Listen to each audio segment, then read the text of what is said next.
शोपिया के principal session जज सिकंदर आजम ने शोपिया के जिला मजिस्ट्रेट चौधरी मोहम्मद यासीन और जिला लीगल सर्विस अथॉरिटी के सेक्रेटरी के हमराह पुलवामा के स्पेशल जेल यानी करेक्शनल होम का दौरा किया और कैदियों के आम हालात, तिब्बी सहूलत और तरबियत की सहूलत का जायजा लिया। इस जायजे के दौरान प्रिंसिपल सेशन जज और एसडीएम ने दवाओं की stock, hygienic condition, medical care, पानी की सप्लाई के साथ उन तमाम ज़रूरी सहूलत का भी जायजा लिया जो जेल के जरिए फराहम की जा रही हैं। इसके अलावा दोनों ने जेल के कैदियों से बात की, उनसे जेल के जरिए फराहम की जा रही खाने की चीज़ें और बाकी सहूलतों के बारे में भी दरियाफ्त किया। जेल में बंद कैदियों ने इन दोनों को अपनी परेशानियों के बारे में बताया।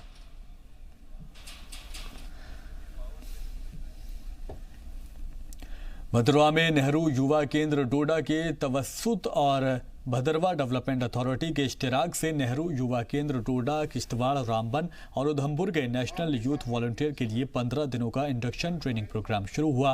ये ट्रेनिंग प्रोग्राम हुकूमत हिंद के ministry of youth affairs and sports की जानिब से किया गया है। इस प्रोग्राम में मेहमान खुसूसी भदरवा के एडीसी डॉक्टर राजेंद्र प्रसाद खजूरिया थे और उन्होंने इसका इफ्तिताह भी किया। इस इफ्तिताही तकरीब में भदरवा के तहसीलदार ज़ीशान ताहिर और खुशहाल गुप्ता वगैरह ने भी शिरकत की। इस 15 रोज़ा प्रोग्राम में मुख्तलिफ तरह की ट्रेनिंग दी जाएगी, जिनमें से 10 दिन लेक्चर भी होगा और 5 दिन फील्ड में रहेंगे। देखिए, जो नेहरू युवा केंद्र का 15 दिन का इंडक्शन ट्रेनिंग प्रोग्राम हो रहा है, जिसमें हमारे 5 डिस्ट्रिक्ट से बच्चे आए हुए हैं, टोटलिंग अबाउट 81 बच्चे, और डेफिनेटली ये बहुत लॉन्ग वे में जाएंगे। हमारी जो गवर्नमेंट की पॉलिसीज़ हैं with regard to agriculture practices या हॉर्टिकल्चर हैं, फ्लोरिकल्चर हैं, टूरिज़्म है, एंड इवन इंक्लूडिंग हमारा जो पंचायती राज है, और इस टाइप की सारी प्रैक्टिसेस को जो आगे फर्दर डिसेमिनेट करने के लिए it will be very helpful. और जब हमने आज ही इनको बोला है कि अगर हमारी ओर से कोई मदद चाहिए होगी, सो दैट कि इन बच्चों को एक ग्राउंड रियलिटीज़ क्या हैं, ग्राउंड रियलिटी पे हमारे जो गवर्नमेंट डिपार्टमेंट्स हैं वो कैसे काम कर रहे हैं, कैसे हमारी जो गवर्नमेंट की प्रैक्टिसेस है, गवर्नमेंट के जो डिफरेंट पैरामीटर्स है, कैसे हम उसको ग्राउंड लेवल पे लेके जाते हैं, ग्राउंड लेवल पे हो क्या रहा है, उसको भी इसको हमने रिक्वेस्ट की है कि उनको ग्राउंड में लेके जाएँ और let them see the practices, so that एक अच्छी इन्फॉर्मेशन के साथ ये अपने अपने एरियाज में वापस जाएंगे और they act as a brand ambassadors to disseminate the various policies, जो हमारी गवर्नमेंट की पॉलिसीज़ हैं, ग्राउंड पे लाने के लिए लोगों की नॉलेज में लेके आएंगे। जी, खुशकिस्मती का मौका लग रहा है कि ये हमारी बहुत बड़ी खुशकिस्मती है कि हमें यहाँ पे इकट्ठा किया गया। 5 डिस्ट्रिक्ट्स के बच्चे हम यहाँ पे आए हैं, एक दूसरे को समझ रहे हैं और हमें यूनिटी का भी एक ये सबक मिल रहा है कि हमें इत्तेफाक से रहना चाहिए, एक दूसरे को समझना चाहिए। हमें ये नहीं रखना, रीजनलिज्म पे नहीं जाना चाहिए, कास्टिज़म पे भी नहीं जाना चाहिए।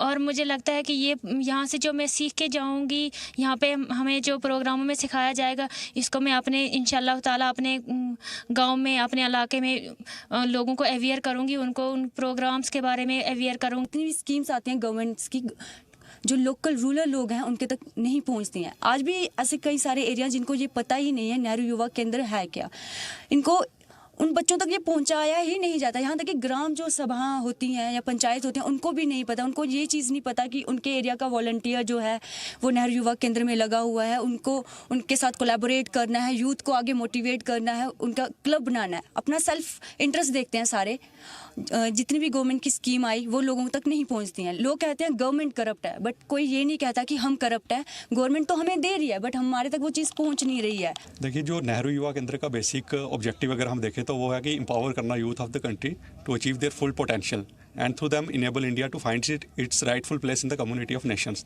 तो देखा जाए तो इसका यही है कि जो यूथ की एम्पावरमेंट है वो एक बेसिक ऑब्जेक्टिव रहता है।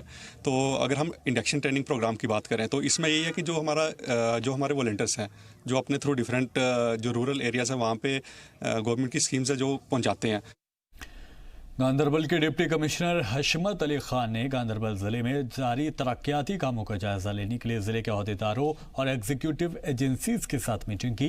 इस मीटिंग के डीसी के दौरान जिले भर में जारी तरक्याती कामों की तफसील से जानकारी ली गई, किस मंसूबे पर कितना काम हुआ है और आने वाले दिनों में क्या और ज़रूरतें हैं, इसे लेकर हर तरह की जानकारी भी ली गई। इसी बीच डीसी ने अहदेदारों और जिम्मेदारी के साथ बैक टू विलेज प्रोजेक्ट को लेकर भी बातचीत की।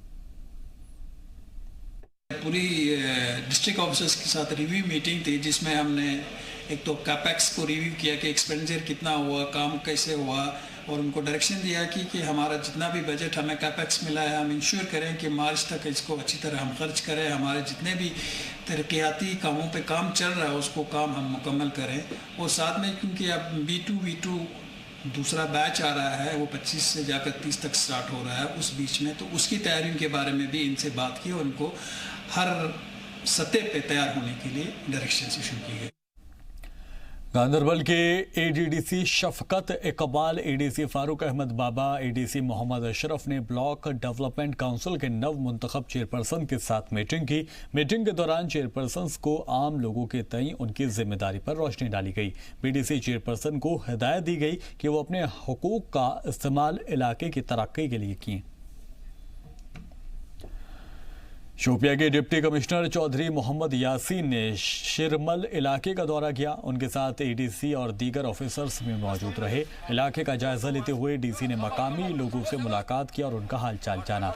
DC ने मकामी लोगों से पेश आ रही परेशानियों को भी जानने की कोशिश की और यकीन दिलाया कि उन्हें जल्दी ही दूर कर दिया जाएगा।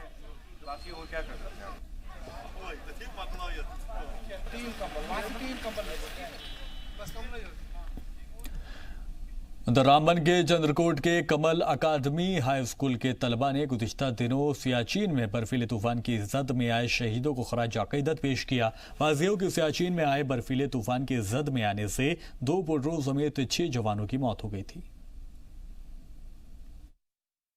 लॉन्च आने से हमारे आर्मी के 4 जवान और 2 पोर्टर शहीद हो गए और इस सबसे ऊंची चोटी पे वो ड्यूटी दे रहे हैं और हम बड़े सुरक्षित एंजॉय कर रहे हैं इस देश के अंदर उनकी बदौलत। तो हम उनके लिए 2 मिनट का बच्चों ने मौन रखा और भगवान से, परमपिता परमात्मा से, अल्लाह से, गॉड से ये प्रार्थना की कि उनकी आत्मा को भगवान शांति दे और उनके परिवार को ये दुख, ये सदमा बर्दाश्त करने की ताकत दे। रुकेंगे एक और ब्रेक के लिए। जम्मू के अभिनव थिएटर में 66वां कोऑपरेटिव वीक मनाया गया, जिसे लेकर एक सेमिनार भी मुनाकिद किया गया। सेमिनार में जम्मू म्यूनिसिपल कॉरपोरेशन के मेयर चंद्र मोहन शर्मा बतौर मेहमान खुसूसी शिरकत करने पहुंचे। सेमिनार के दौरान नए हिंदुस्तान में कोऑपरेटिव सोसाइटीज के रोल पर रोशनी डाली गई। जो 14 से 20 तक कोऑपरेटिव वीक का आगाज था वो शुरू हुआ। आज यहाँ पे KL सहगल हॉल में हमने J&K कोऑपरेटिव यूनियन की तरफ से मिल्क को फ्लावर ग्रोर कोऑपरेटिव सोसाइटी का एक फंक्शन है कि जो इसी वीक के अंदर आता है।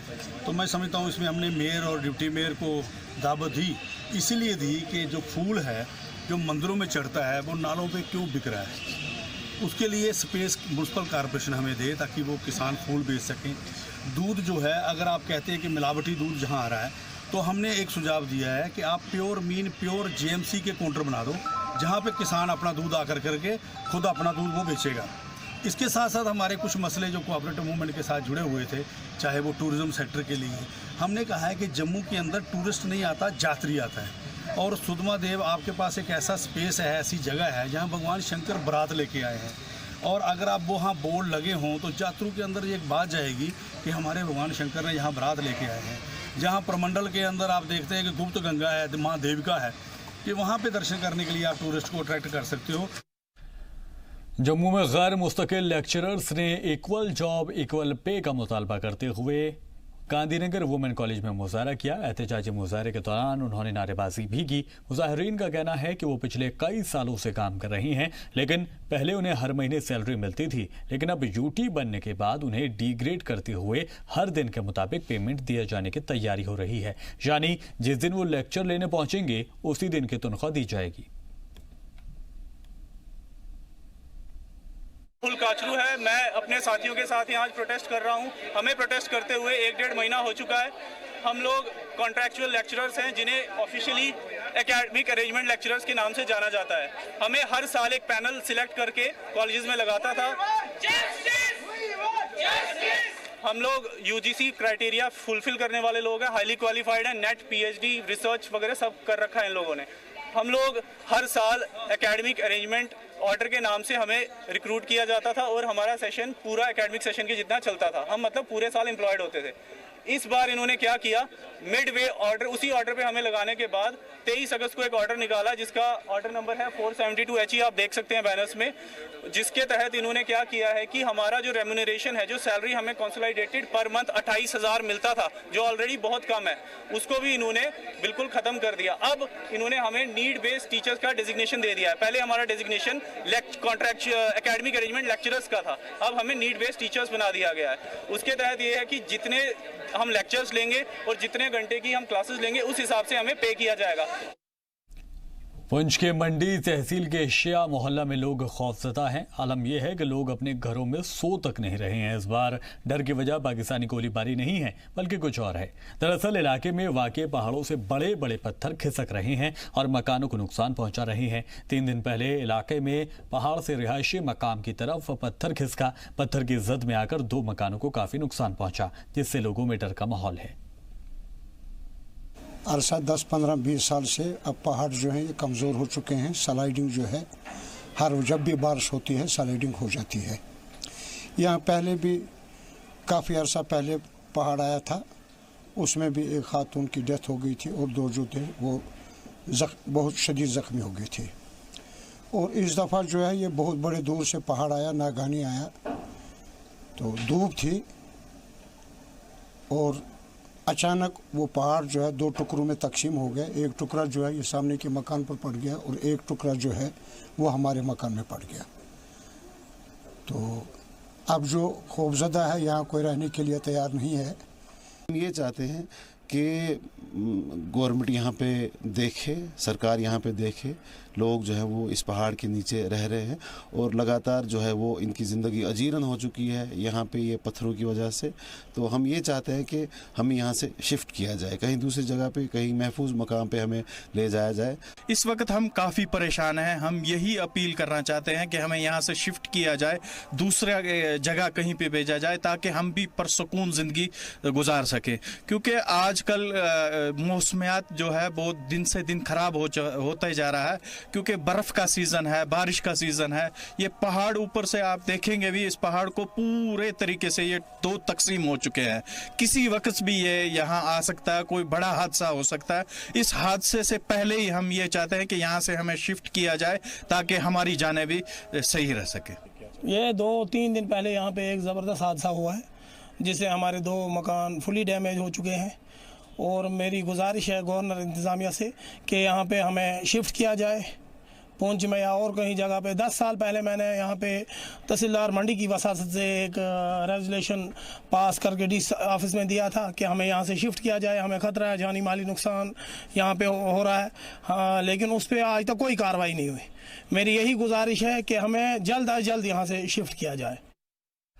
19 नवंबर से 25 नवंबर तक मनाए जा रहे वर्ल्ड हेरिटेज वीक के मद्देनजर आर्कोलॉजिकल सर्वे ऑफ इंडिया की जानिब से उधमपुर के रामनगर तहसील के शीश महल में एक प्रोग्राम का इनेकाद किया गया। इस प्रोग्राम में उधमपुर के DDC डॉक्टर पीयूष सिंगला बतौर मेहमान खुसूसी शिरकत करने पहुंचे। DDC ने लोगों से खिताब करते हुए कहा कि इस तरह के प्रोग्राम के मुनाकिद किए जाने का मकसद नौजवानों में अपने कल्चर और हेरिटेज को जानने का मौका देना है। साथ ही पीयूष सिंगला ने मुल्क और जम्मू कश्मीर के हेरिटेज पर भी रोशनी डाली। जैसे मैं की जरूरत नहीं पड़ेगी, वो खुद आकर वापसी में आपसे क्वेश्चन पूछेंगे कि मैडम ये राजे का नाम मैंने वहाँ पे पढ़ा है, तो आप बताएं किस टाइम का था, क्या था, ये मटेरियल वहाँ पे लगा हुआ है तो आप बताएं किस टाइम का था। तो एक क्यूरियोसिटी डेवलप करने की जरूरत है। ये सिर्फ किताबों में ना रहे, में ये चीजें जब हम पढ़ते हैं तो फॉर श्योर कईयों का इंटरेस्ट एरिया नहीं होता। जैसे मैं एक साइंस बैकग्राउंड से हूँ, तो जब हिस्ट्री, कल्चर, इन चीजों की बात आती थी तो जब तक उन चीज़ों को प्रैक्टिकली आपको नहीं दिखाया जाता आप चीज़ें कम सीखते हैं। पर स्कूल्स का इसमें मैं महत्वपूर्ण योगदान समझता हूँ और इस तरह के कार्यक्रम जो आज ASI ने यहाँ पे रखा, ये एक बहुत अच्छा दिन है। जम्मू कश्मीर में एक तारीखी शहर है। इस शहर से कई बड़े राजा महाराजा ने हुकूमत भी की है। इनको दौरे हुकूमत में शहर में कई तारीख विरासतें भी बनाई गई, जिसने शहर की खूबसूरती को तो बढ़ाया, साथ ही जम्मू कश्मीर को एक तारीखी पहचान भी दी। ये विरासत आज भी वैसी ही है और इन्हें देखने से ही यह एहसास होता है कि हालांकि कुछ विरासतें आज अपना वजूद खोने के कगार पर हैं, जिनकी देखरेख की ज़रूरत भी है। कुछ विरासतें आज एक बेहतरीन तालीमी इदारों की शक्ल में अपनी अलग पहचान बनाए हुए हैं। वहीं इस सिलसिले में माहिरीन का ये कहना है कि सरकार को तारीखी विरासतों की देखभाल की ज़रूरत है ताकि इनको आने वाली नस्लों के लिए बचाया जा सके। आप देख रहे हैं कि पूरी दुनिया में हेरिटेज को किस तरीके से लोगों ने प्रिजर्व किया है और उसकी रेस्टोरेशन हो रही है जहाँ जहाँ भी कोई कमी है। हमारी जब भारतवर्ष के अंदर राजस्थान जाओ, आप बाकी स्टेट हैदराबाद जाओ, बाकी स्टेट्स के अंदर जाओ, जम्मू कश्मीर खासकर मैं बात करना चाहता हूँ हेरिटेज वीक के दौरान कि जम्मू कश्मीर जिस रियासत को भारत माता का मुकुट क्यों कहा गया है, क्योंकि ये अद्भुत रियासत है। इसका कल्चर हर रीजन का अलग है, हर रीजन में उनका हेरिटेज अलग है और यही उसकी शनाख्त है, यही उसकी खूबसूरती है। देखिए, हर साल की तरह इस साल भी हेरिटेज वीक मना रहे हैं गवर्नमेंट डिपार्टमेंट जो हमारे हैं, और उसमें अक्सर यही देखा गया है कि हर बारी जो हर साल जो है वो सिर्फ इसी दिन में आके एक कहते हैं कि एक पब्लिसिटी वगैरह होती है कोई साइट्स की, हमारी क्या हेरिटेज है, जम्मू के अंदर क्या धरोहर है हमारी। बहुत अफसोस की बात है कि देखिए, सबसे बड़ी जो धरोहर हमारी मुबारक मंडी है, अभी तक उसका रेस्टोरेशन पूरी तरीके से नहीं हुआ है। अभी तक वो काम इस हिसाब से चल रहा है, मेरे को लगता है कि शायद हमारी ज़िंदगी में भी वो रिस्टोर नहीं होगा। हेरिटेज वीक को लेकर जम्मू में महकमा डाक की जानिब से एक नुमाइश लगाई गई। इस नुमाइश में नायाब डाक टिकटों को शामिल किया गया, जिसे देखने के लिए अलग अलग स्कूलों से बच्चे पहुंचे। महकमा डाक के मुताबिक इन डाक टिकटों के जरिए भी तारीख और अपने हेरिटेज को जाना जा सकता है। Kashmir environmental and social organization ने शॉर्ट मैराथन 2019 का एहतमाम किया और ये मैराथन SK स्टेडियम से शुरू हुआ और ज़िला बांदीपुरा के आर्मी गुडविल स्कूल पर जाकर ख़त्म हुआ। इस मैराथन में तकरीबन सैकड़ों बच्चों ने हिस्सा लिया। इस मैराथन में बांदीपुरा के ADDC ज़हूर अहमद ने भी हिस्सा लिया। इस मौके पर प्रोग्राम मुनाकिद कराने वाली तंजीम के जनरल सेक्रेटरी और दीगर जिम्मेदार भी मौजूद रहे। ये marathon securing biodiversity with children programme के तहत इसको बनाया गया था।